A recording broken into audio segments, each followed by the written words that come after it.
Okay. Good evening, everyone. We have a small group here in the temple and hopefully a large group online. It's great to be able to be here with you. This Saint series is a series that we did for years. It was always a very popular series until COVID came in and interrupted everything. So let's see, Lakshmi did a Nandamoi Ma last week, is that right? And Neem Crowley Baba, how wonderful. So she actually suggested to me that I speak about Saint Teresa of Avila, who I've spoken about many times before, and Saint John of the Cross. And if you all forgive me my ignorance, I said, who's that? Because I knew nothing about him. And it turns out that he's a rather extraordinary, really extraordinary, but a rather fascinating saint from the 1500s. And I just got so enthralled with him and also thought this class was 1 hour. So I decided that we would only talk about him tonight. So we'll just spend whatever time we spend on St. John of the Cross, and we'll end when we end, I imagine, a little early this evening. So let's begin with a prayer and a chant and a very brief meditation.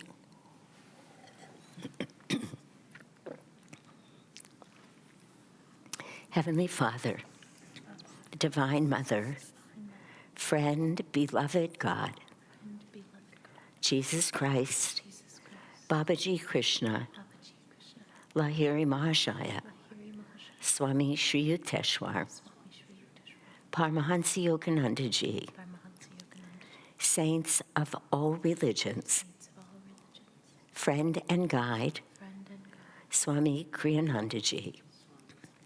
We humbly bow before you all. Divine Mother, great masters, we welcome you through all of your teachers, all of the great saints that you have sent our way, always with such compassion to open our hearts and to guide us spiritually. Thank you for helping us to see that truth is one and eternal, that religion is man-made, but the path of the soul is the same for all. Guide us tonight through your great child, Saint John of the Cross, that our hearts are open and that we welcome you into our dark night of the soul. Om, peace. Amen.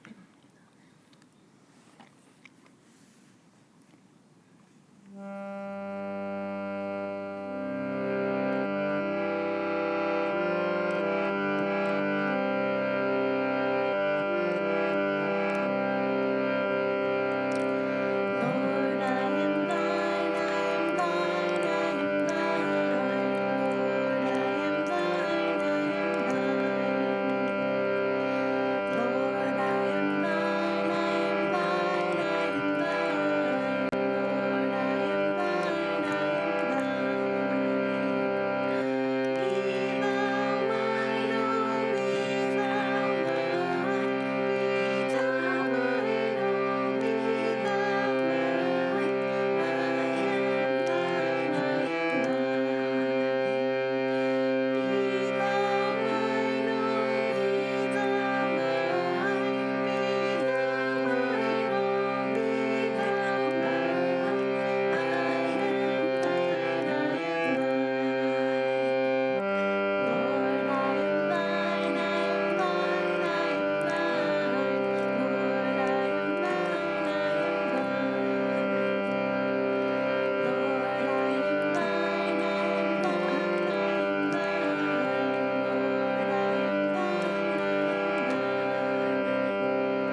let's meditate together now for just a few minutes, diving deep into the heart of truth, knowing that it transcends all religions, comes to us through many great souls, and that we are all connected from what Yogananda called that point of intuitive perception within our own hearts. So let's meditate for about 5 minutes now.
Om, peace, amen.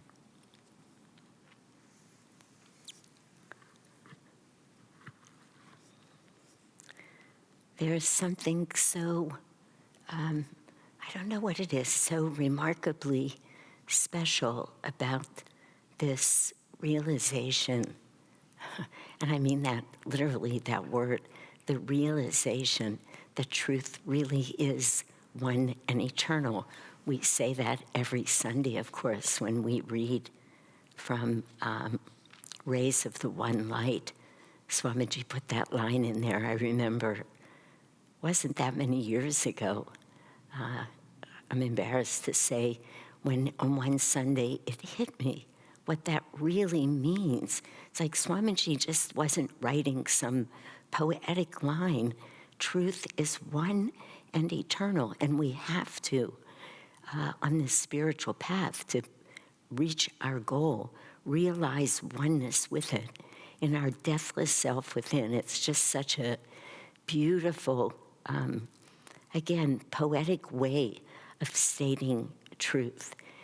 And we just came back from Portland. Several of us were up there, and we had a day-long workshop that we did 6 hours long on the Festival of Light, which is just,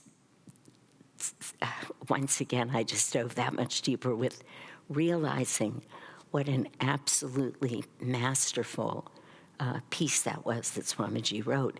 He says that it just came to him right at the right moment in the history of Ananda, right when Ananda was beginning to spread out where it was no longer going to be just Ananda village. So there were going to be colonies, and he was thinking that things would have to change because we would have to find ways to keep the attunement flowing and the connection through all of the communities. But he was in seclusion in Italy at the time. It was a rather long seclusion. And he said this whole Festival of Light just came to him. It just came through him. He said many times after that, it was an inspired work.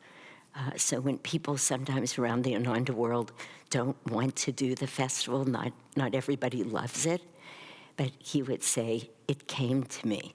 Just with that simplicity, like when Master sends something, we do it. But one of the things that I realized as I was leading a workshop around it is that it's so poetic.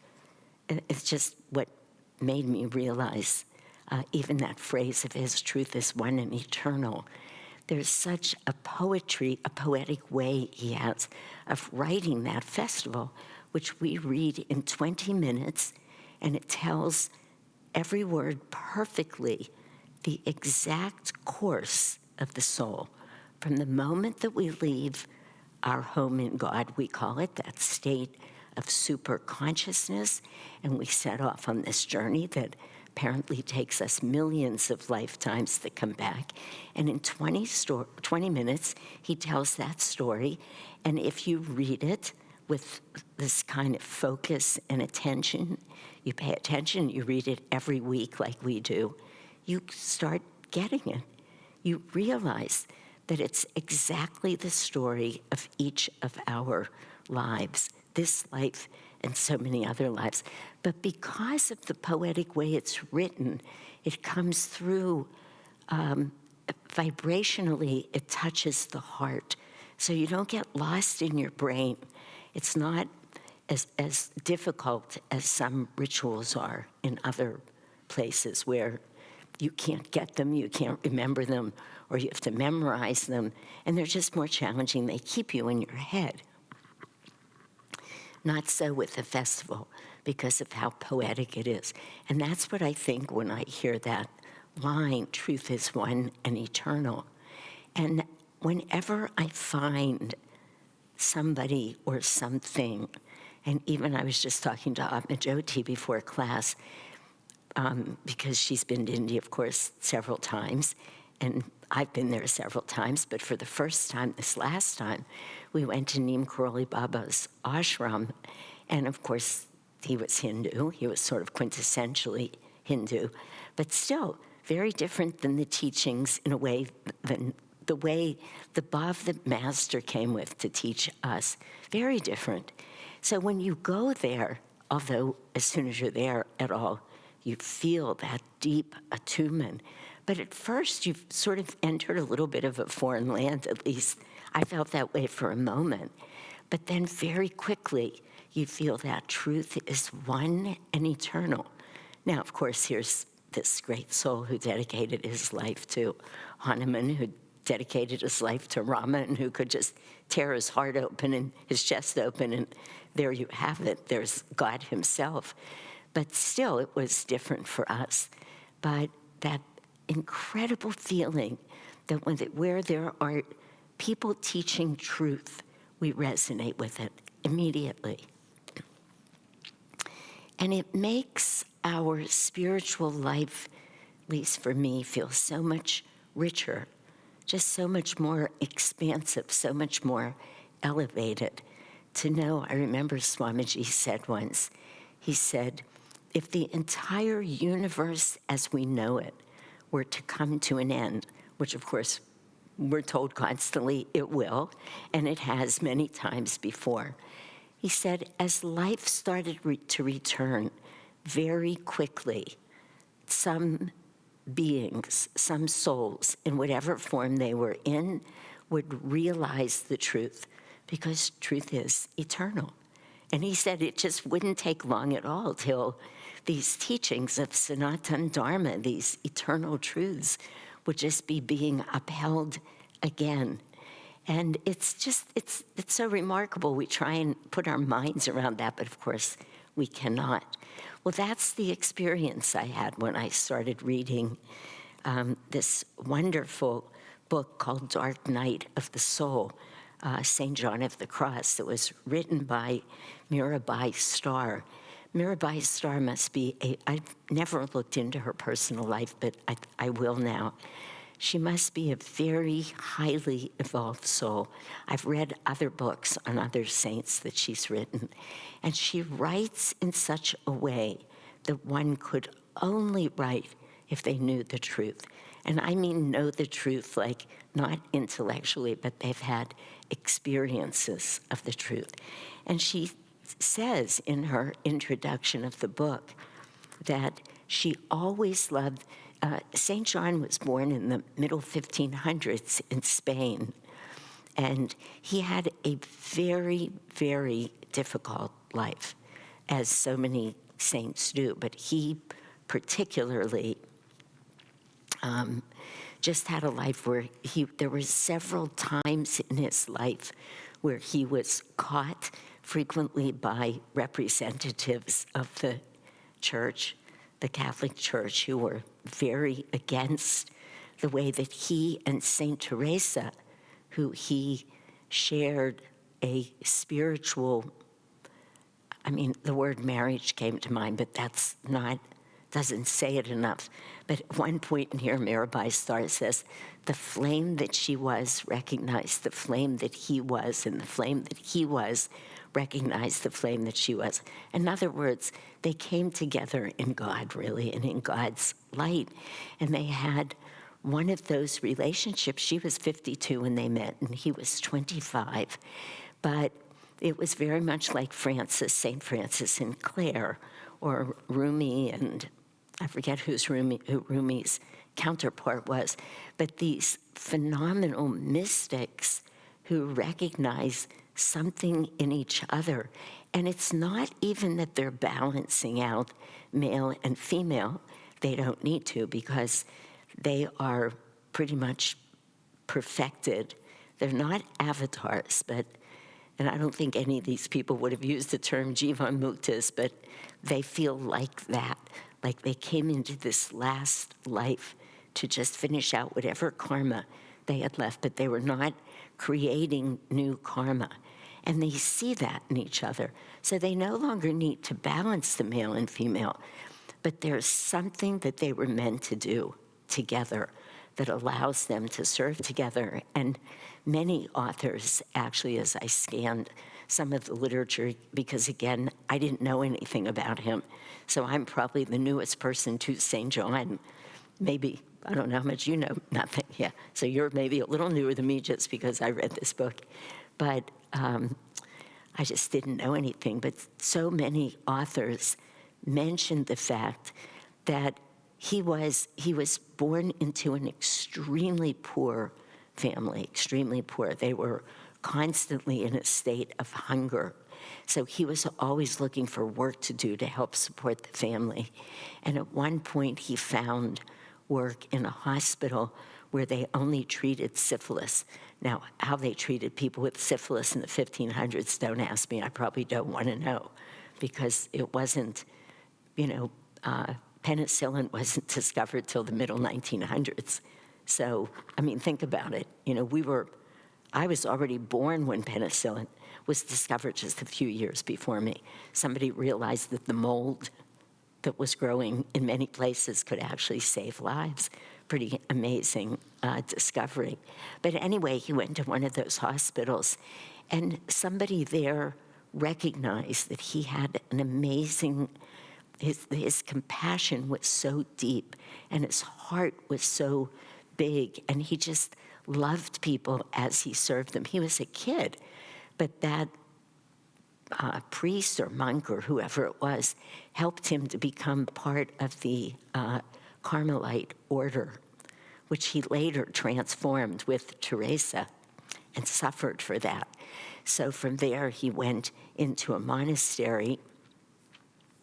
Very quickly, a lot of the brothers in the monastery just took offense with him for no real apparent reason. They said he was very small in stature. Oh, I know why it was. Because I just remembered, he went into the monastery and he wrote that very quickly he was not as enamored being in the monastery as he thought he would be before he went in, because he would want to just have these mystical prayer, go so deep in prayer that he would very quickly, they don't use the phrase leave his body, but his heart would open, and he was developing a true love affair with God.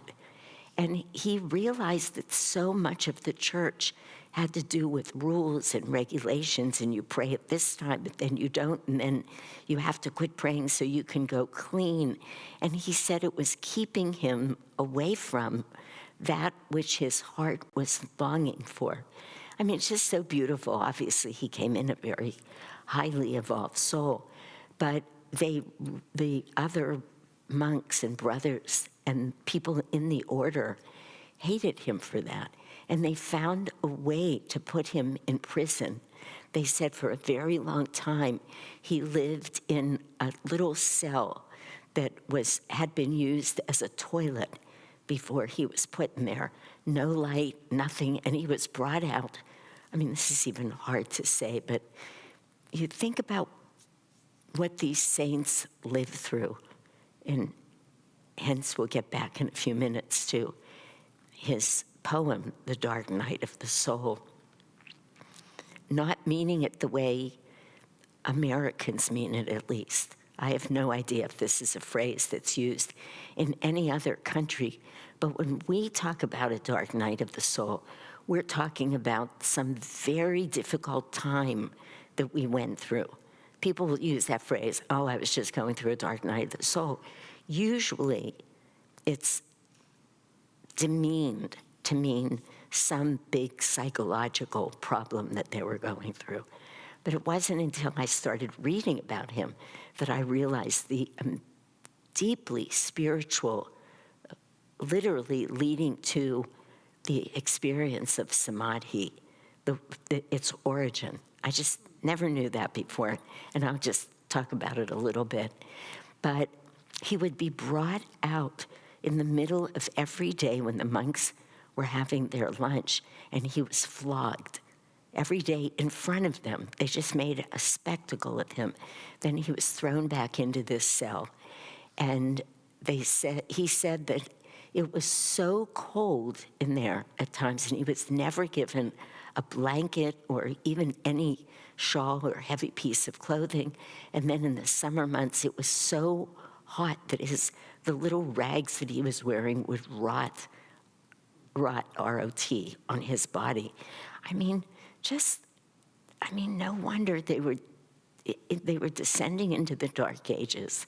And you can just feel how dark, they were descending into the pits of Kali Yuga. And you just feel it. It was just, it's impossible to imagine these kinds of times. But here was this very, very great soul who lived through this. And he said that he made his way through a lot of that time by writing poetry, ecstatic poetry, writing about his love for God. But they wouldn't give him paper or pen or anything. So he committed, every day he would write a poem, and he committed them all to memory. Just imagine, this is a real story at a time where people could write history now. So just like with St. Francis, these are true stories that we're hearing. And then there was some monk who was assigned at some point to guard him, and he could see who he was. So he brought him a quill and ink and paper so he could start writing his poems. Then at some point, they said John had this knowing that if he had to stay there too much longer, he would die. He felt he would die. So somehow he put together every little bit of cloth that he had. Doesn't sound like he had much. And he threw them over the side, and he made his way down this side of this building, and he escaped. And he found himself, I just want to read this to you. Let me just find this line because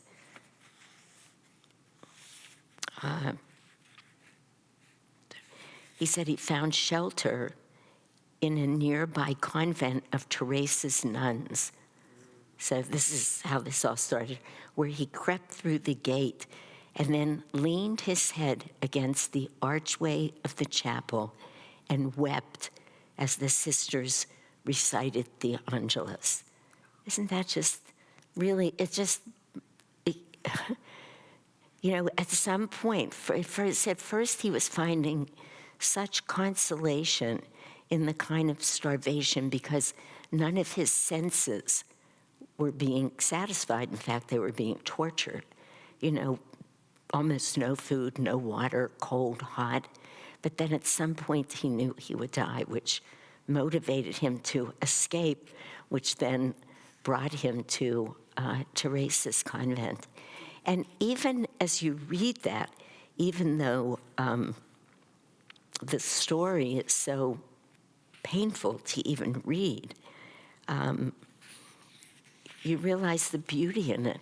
You just realize how we're given exactly what we need at every moment in life to move us forward spiritually and to take us to that place in God, even when it's this extreme. And I'm trying to think, it wasn't true with Yogananda, it wasn't true with Master. He wasn't ever tortured he went through lawsuits, he had people betray him, lie to him. He suffered more in a way. He didn't suffer, but he went through whatever he went through. I can't know his experience, but hardship.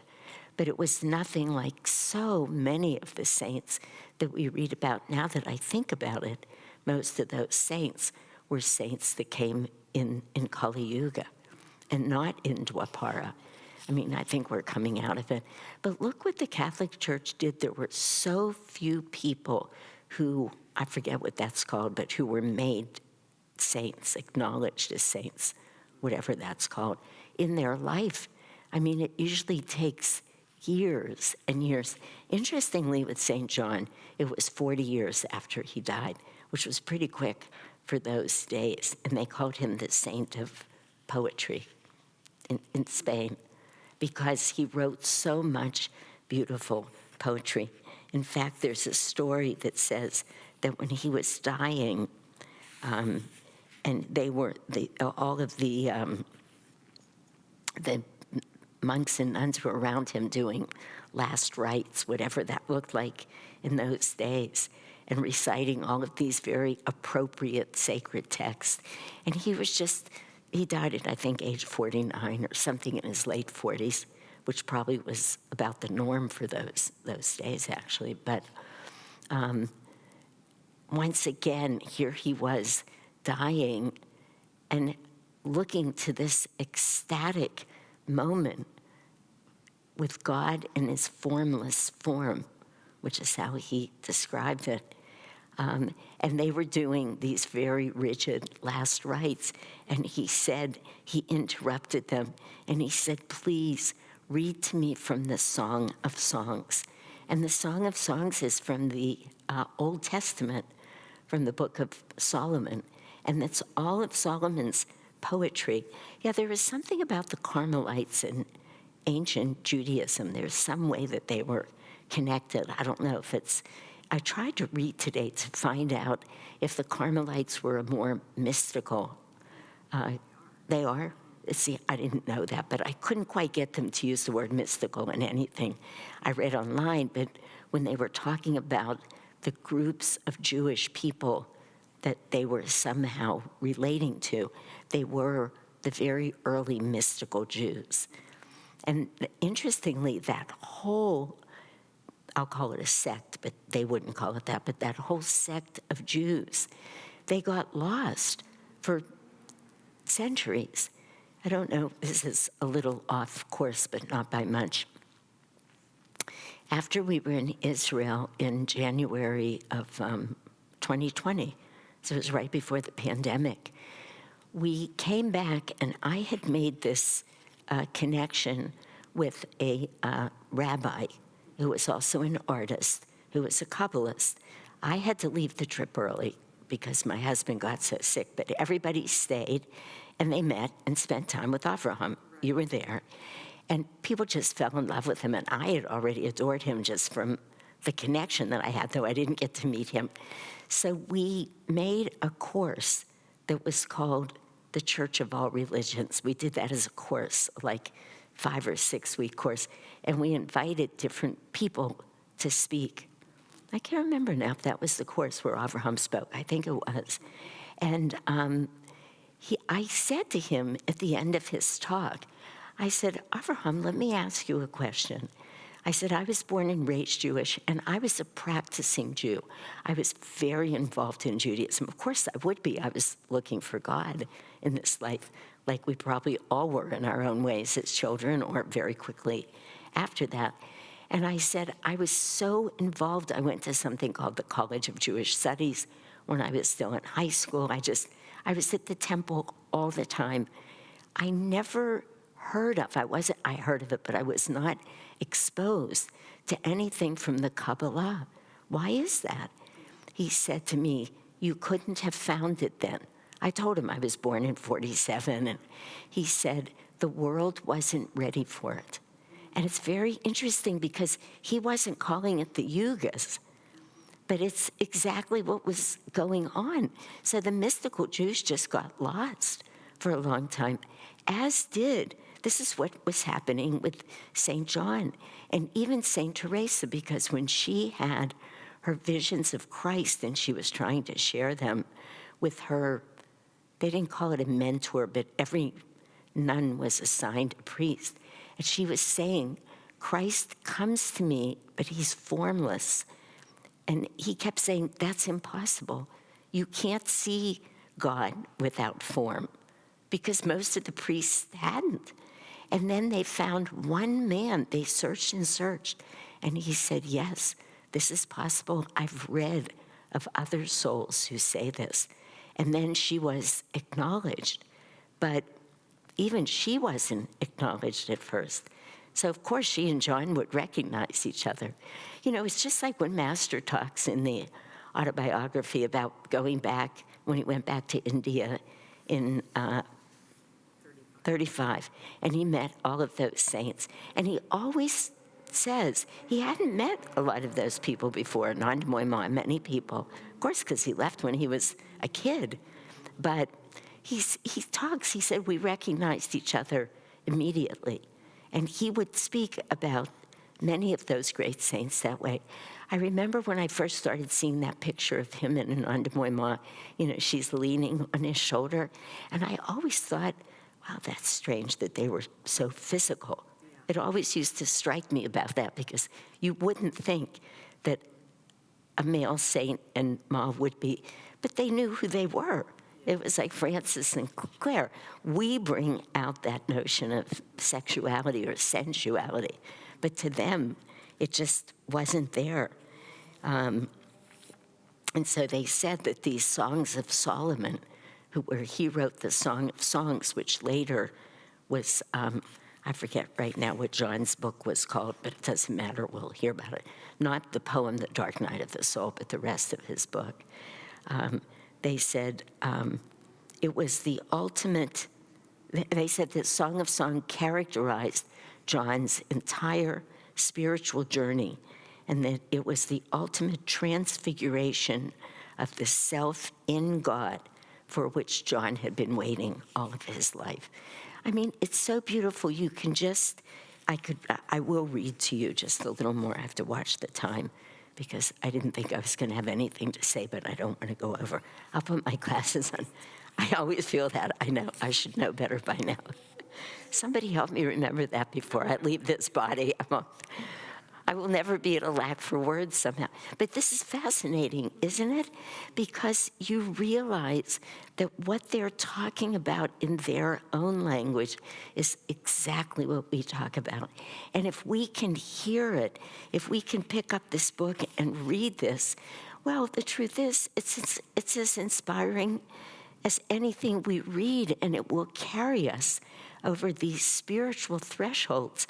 I really felt like it's not just that I learned a lot. I did learn a lot yesterday and today reading about John, but I could feel myself transforming. I could feel it because it's another doorway into the same truth. Now, this is my path. These are my teachers. It's not like I'm confused, but spending a few days with John, with St. John, it's just really remarkable. It's really remarkable. Anyway, so he escaped, and then he and Teresa really redefined the Carmelite order. They took people out of shoes, whatever shoes were in those days, and put them in rough sandals. I mean, there were remnants of Francis and the way Francis had to minimize everything material and wear hair shirts that would hurt him. And, Master never wanted us to be that way, and he said that very clearly because he called St. Francis his patron saint, but he said, I'm not going to remember the line now if anybody else does do it, but rather than poverty, he had one of our words, simplicity. Rather than poverty, we'll call it simplicity, rather than this, that. Everything that Francis had to take to an extreme because of the times was an incredibly materialistic time when Francis was around, because shipping was the world was just being discovered. 1492, Columbus was floating over here. So suddenly people realized they could exchange goods, and people were so greedy and so materialistic. And then Francis was going to come and say, none of that matters. Well, who was going to hear that? Look how much trouble people are having hearing, even now as we're ascending to Apara, hearing Master's teachings, even now, never mind then. So anyway, let me just move on here. So I just am trying to see. Yeah, so this is where at the height, it says here, after his miraculous escape, he fell into a profound state of ecstasy. So all of what he lived through there really supported him. And he did feel that for most of the time in prison until he knew it wasn't serving him anymore. And that's when he had to escape. But they say after his miraculous escape, which was miraculous, he went into this state of profound ecstasy. And she says he had traveled through perfect darkness, hence the dark night of the soul. We wouldn't use that phrase now. What did perfect darkness mean? Literally, every sense pleasure was being denied. All of what he felt before, all of whatever he thought were deep meditations, and then appreciating a deep meditation. Now, I don't know about any of you, but I do that. I can come out and go, wow, that was such a beautiful meditation. Well, after reading this book, they talk about those stages being like the way a baby will babble in the comfort of its mother's arms, and when it's still, and it's very sensual actually, but still being fed breast milk and still being coddled So all of a sudden, after reading this, I thought maybe I was a little further along, but I just saw how much more spiritual progress. If I'm going to believe this, and some of it is the way it needed to be in the 1500s, and much of it are figures of speech, but I could really feel what John came to show us. And the essence of it, though his teachings have needed to be interpreted and reinterpreted, because it's so stern. And if you interpret it from a Catholic Church perspective or that Christian perspective, it's so dry that literally Mirabai Starr says students could never stand to study his work, his poetry. And then when you read how she's interpreted it, you just can't get enough of it. It's so beautiful. It is like reading that book in the Old Testament of King Solomon, because it's so beautiful. It just speaks right to your heart. But it took somebody who could see it from that perspective, from the perspective of the heart, to interpret it that way. So some of this was challenging for me. But really, what he winds up saying is that we go through these stages on our way back to our return to that state of oneness with all that is, which is quite the journey. And we go through stages, some of which feel good, and we're doing like what we're doing. It's beautiful. We're all here. We're all chose to do this for this evening and listen about these great saints. But he's saying it's not until you go way through this, way through where we are, when you get to that place where you can bear to live without any sense attraction, any sense pleasure, any sense satisfaction, where you literally move to a place of darkness and nothingness. Because he says, now again, this is his language, we would say it differently, and I'll say that in a moment, but it's only in that place that God can really find you, that you can really appreciate the enormity of what's being offered to you, because it's so other than how we're satisfying ourselves, even with music and chanting. You know, remember that Master says chanting is half the battle. Now, of course, he meant because the vibration, the literal sound vibration, will take us beyond mind. That was his way of sharing that profound teaching with us. He's encouraging us to chant, knowing that most of us could not tune into the subtlety of Om. We just couldn't. So he's giving us a way. He's saying, keep chanting. It's sound, it's God as sound, and it's a vibration. It is part of, I've noticed, I have humbled myself in front of all of you and told you I've realized just how much spiritual progress I have left to make. But I have learned to love listening, if I'm listening to music, not just when I'm playing Om, Swamiji chanting Om over and over and over in my home. But if it's music, I love listening to the instrumental pieces. I do, because your brain doesn't get engaged. It's not about the words. It's not about trying to figure out the words. It's not about thinking, what did Master mean by cloud-colored Christ? You know, or, I mean, phrases like that. And even today, I can find myself chanting it and thinking, cloud-colored Christ. You know, I'm supposed to be chanting because it's half the battle. But when the words come, it engages the mind. And it is it's a lot of the way that John shared, though he did it with his poetry. And they have different words for meditation, but they mean meditation. And can you tell me what time it is? It's 7:55. Wow, okay.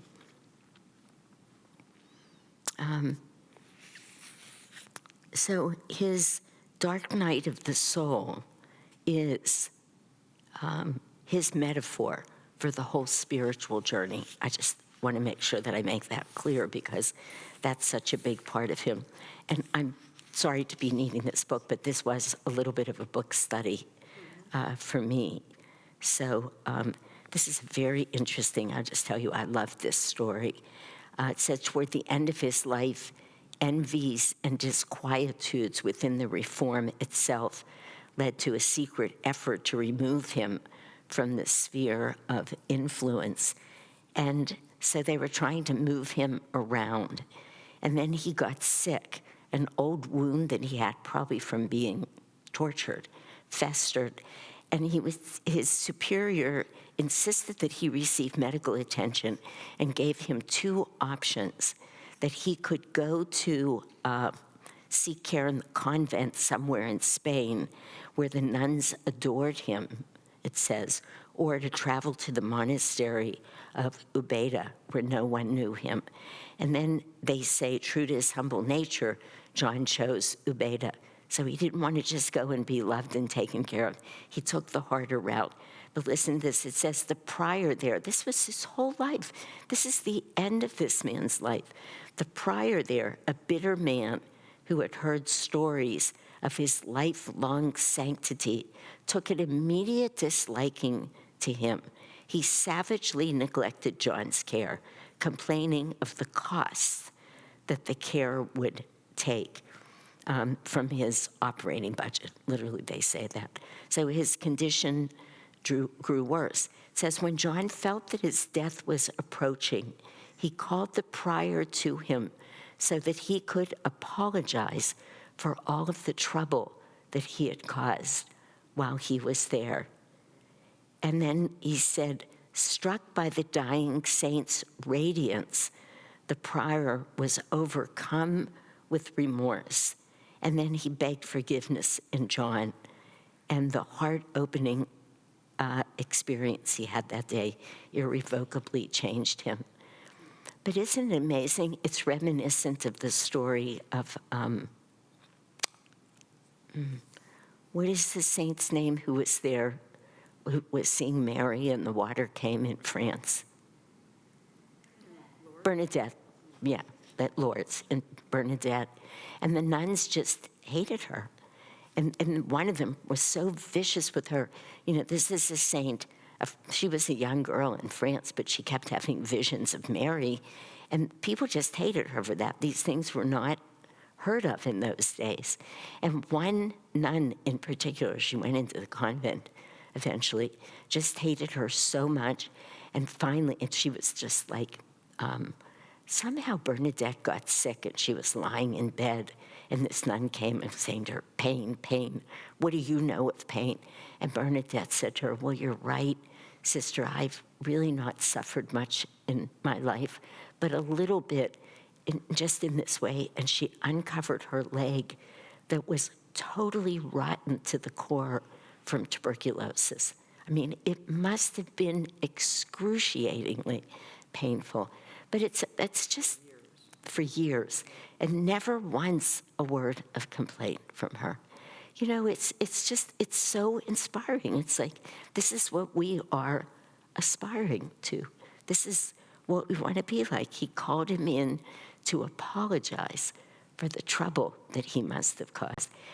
Just obviously to save this man's life spiritually. And then he said when he died, he whispered the words of the psalmist. So again, the Psalms from the, I keep forgetting what the Old Testament, I keep wanting to call it the First Testament. But it wasn't the first, but it was the Old. Into your hands, beloved, I commend my spirit. And that's just, actually, no, Christ didn't say that, but it's from, I don't know who said that. Anyway, I just wanted to talk about, you know, some of the other similarities just for a few minutes, and then we'll stop but this is, it's fascinating, isn't it? I mean, it just is. You wouldn't expect it. That's how I felt when I first opened this book about him. It says, the emptiness of the dark night is a yielding emptiness. Now remember, it's a place where there's no sensory satisfaction. It is an emptiness that gives way to the fullness of all possibility. That's what he said. That is so beautiful.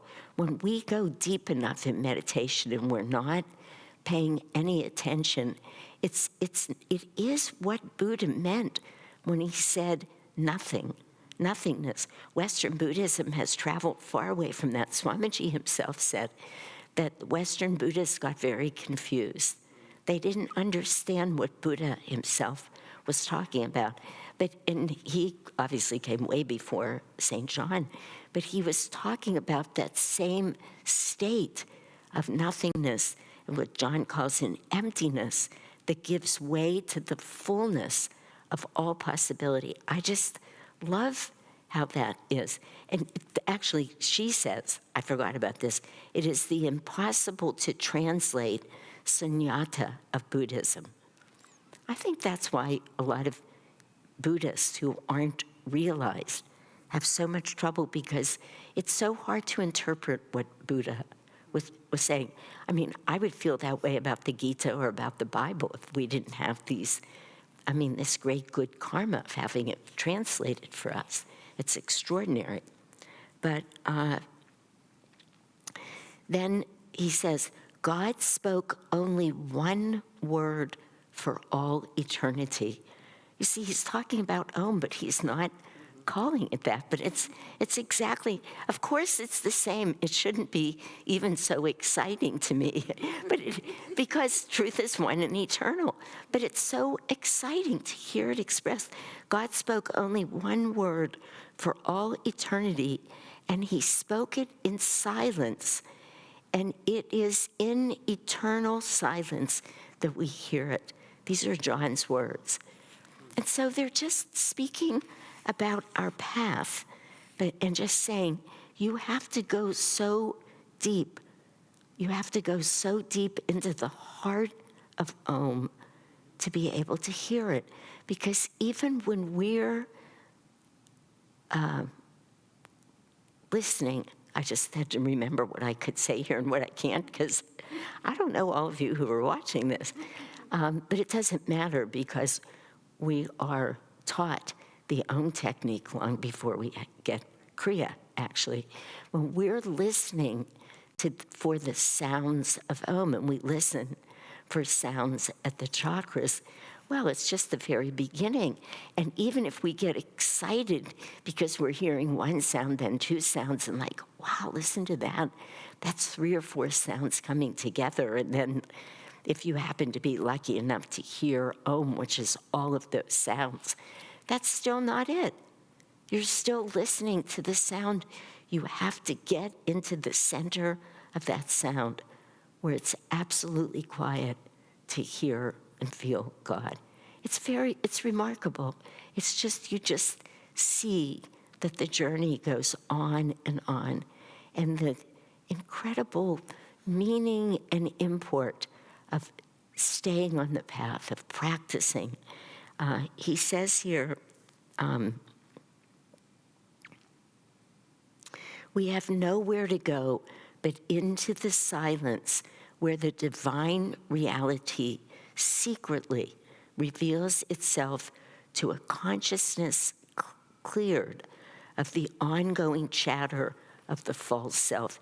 And what he's referring to there is, first of all, everything goes on to say what Buddhism calls the monkey mind, that kind of talk. But even John saying all of the ways that we applaud ourselves for what we've accomplished spiritually, or for having a great meditation, or for being generous, or all of these are very uplifting qualities and wonderful things that we do.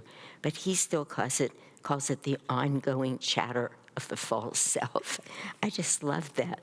this is where contemplative practice bears fruit, and what he's talking about here is meditation. The contemplatives show us that by learning to be in stillness, we can access this divine word spoken in silence, the secret word that sets up the vibration from which all creation ensues. By sitting quietly with the breath, the blessed no self, N-O self, begins to emerge.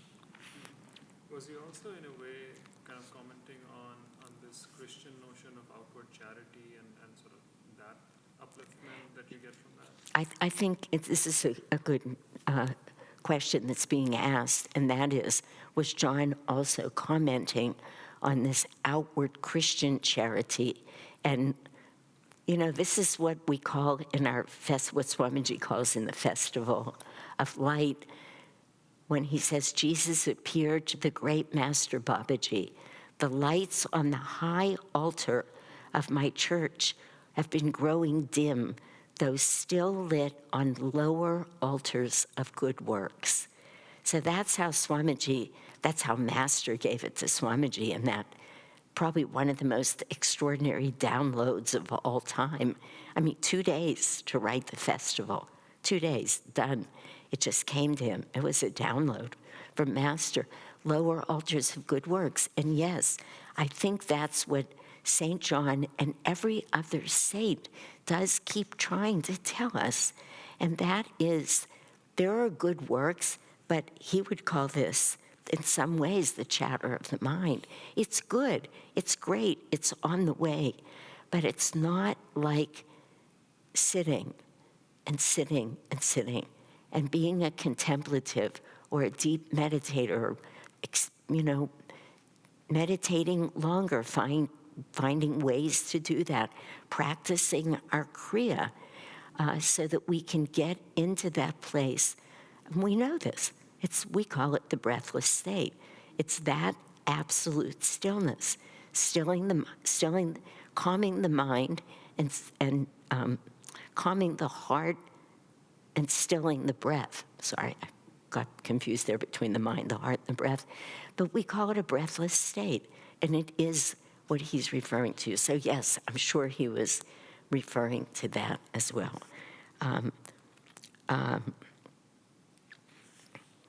So I'll just say one or two more sentences, and then let's see if there's comments, because you could underline every sentence in this book. I mean, I did a lot, yeah, and made comments on it. Well, I only, as far as I went, but I will read the rest of it. It's a remarkable work. Yeah, already, right? Well, I read you the parts where we went right to the whole point of it. But what was I just going to say that was so important here? Sorry, I lost.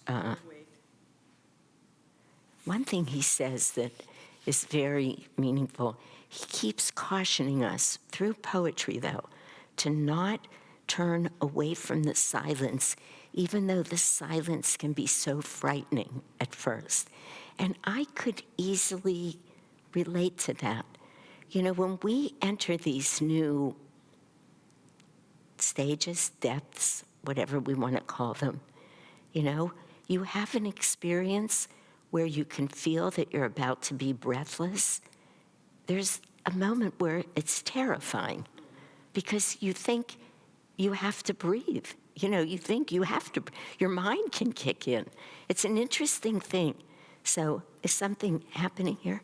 Oh, you said if there are comments. Oh, there are comments. Oh, thank you for that. Yeah, so I didn't have to repeat it. Anyway, he keeps cautioning people here not to, this is where you can't turn away. You have to keep letting yourself go deeper. You can't, you know, we would also say, don't be drawn back out into the world. I've read many, many times a very beautiful book called Callings, Callings. It's a very spiritual book, but it's not a book from any path. I used to read parts of it and another book about changes before I would give any talk when I used to be speaking more out in the world. But the point that he was making in that book, which I think is analogous, but he made it at a different level. He wasn't talking about samadhi, is that there are times where we receive a call that we know to be a soul call. And we have to listen. And we have to listen right then, because the next opportunity, it could take you lifetimes to get back to it again. And this is complicated when we're living and we have big lives and we have responsibility and we have karma that we're trying to neutralize and so many things. And us trying to figure it out, we have to quit all that, John says. We have to get so still, so quiet. Listen, let us be guided by the divine. He says here, the dark night of the soul is for the seeker so on fire with love for God that she will get to him by any means necessary. The closer the soul approaches on its journey home to God, the more ferocious is the resistance of the fragmented self. And in that book, Callings, that I was just telling you about, it's interesting, I just mentioned it, and then now I remember a line. He says, and I've quoted this in other places, he says, as soon as you feel that calling, so as soon as we see our path too, every devil in hell will reach up to try and grab you. And Swamiji spoke about this. He said every time he had a great work to do, or I don't know if he said every time, but many times he did say this. He said he could feel Satan pulling on him. Now, what did Satan look like? It could look like no possibility of money, or some of the troubles that he ran into with SRF or whatever it was. But he said he could feel it. So these, again, are just, these are our teachings. These are absolutely our teachings. Now, this is the last line I'm going to read. He says, in the night of spirit, he divides it up into the night of the soul and the night of something and the night of spirit. I don't remember now what they are. In the night of spirit, he, meaning John, this is one of her commentaries, is calling it home to him like the song of Krishna's flute, luring the gopi to the divine embrace. God will whisper to the soul in the depth of darkness and guide it through the wilderness of the unknown until it is annihilated in the flames of perfect love. Those are actually his words. Isn't that beautiful? Just so very beautiful. Anyway, I am going to stop, so if there's any comments or questions here or anything online, and if not, we'll just end early. Anyway, I'll just sit for a moment and see if anything comes.